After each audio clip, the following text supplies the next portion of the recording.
Guys, আমি এসে গেছি আমার পরের ভিডিওটা নিয়ে এবং আমি বলেছিলাম যে আমি ব্রেকফাস্টে কী কী খাচ্ছি আমি সেগুলো দেখাবো।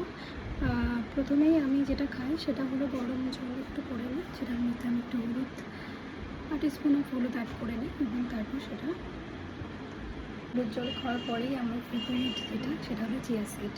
এখানে আমি 2 স্পুন দিয়েছিলাম, 2 টিস্পুন, বাট এতটা হয়ে গেছে, যাই হোক খেয়ে নেবো।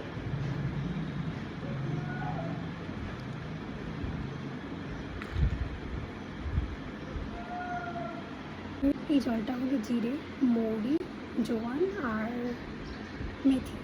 হ্যাঁ, এই জলটা আমি রাতে মানে সমস্ত কিছু মিক্স করে আমি রাতে ভিজিয়ে রেখেছিলাম এই জলে। আর এই জলটা আমার গাট সিস্টেমকে খুবই ভালো রাখে।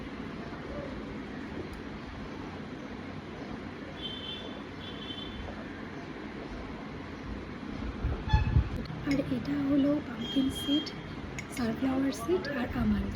আমি 2 teaspoon of pumpkin seed, sunflower seed ভিজিয়ে রেখেছিলাম কালকে রাতেই, আর 10টা আমন্ড রেখেছিলাম, কারণ আমি অলওয়েজ চেষ্টা করি আমার এভরি মিলে অলমোস্ট ম্যাক্সিমামটাই প্রোটিন ইনটেক করার, যাতে আমার কোলাজেনকে সেটা বুস্ট করে প্রোডাকশানে।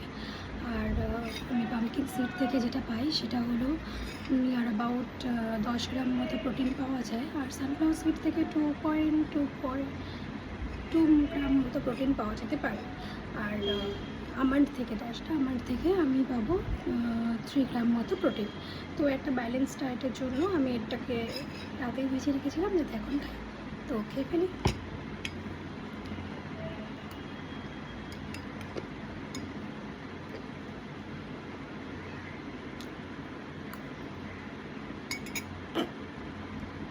আর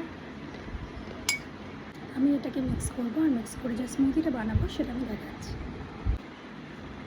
এসে গেছি আমি সেই স্মুদিটা নিয়ে, আর এতে আমি অ্যাড করেছি সিনামন আর ক্লোভ পাউডার। পরে হলো এই গোটা আমলকিটা, যেটা আমার চুলের জন্য, আমার স্কিনের জন্য, যাতে প্রচুর পরিমাণে এতে ভিটামিন সি আছে, অ্যান্টিঅক্সিডেন্ট আছে, যেটা বডিকেও খুব ভালো রাখে।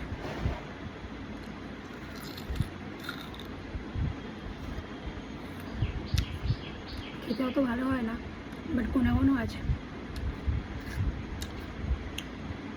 তারপরে এটা হলো পেয়ারা, যেটা আমলকির পরেই পেয়ারাতে সবথেকে বেশি ভিটামিন সি থাকে।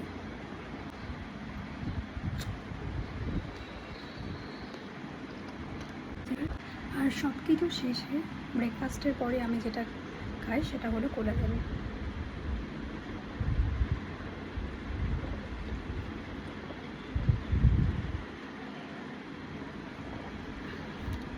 আর আমি ওয়েলবিং নিউট্রিশনের কোলাজেন রোজ খাই, আর এটা আমার স্কিনকে যথেষ্ট ভালো রাখে। অ্যান্ড সেই জন্য আমি চেষ্টা করি যাতে এভরিডে টাইম টু টাইম ব্রেকফাস্টটা ঠিকঠাকভাবে করা যায়, যাতে এত পলিউশন এত কিছুর পরেও যাতে একটু ঠিক রাখা যায় নিজেকে। তো সেটারই চেষ্টা অলওয়েজ থাকে। তো টাটা।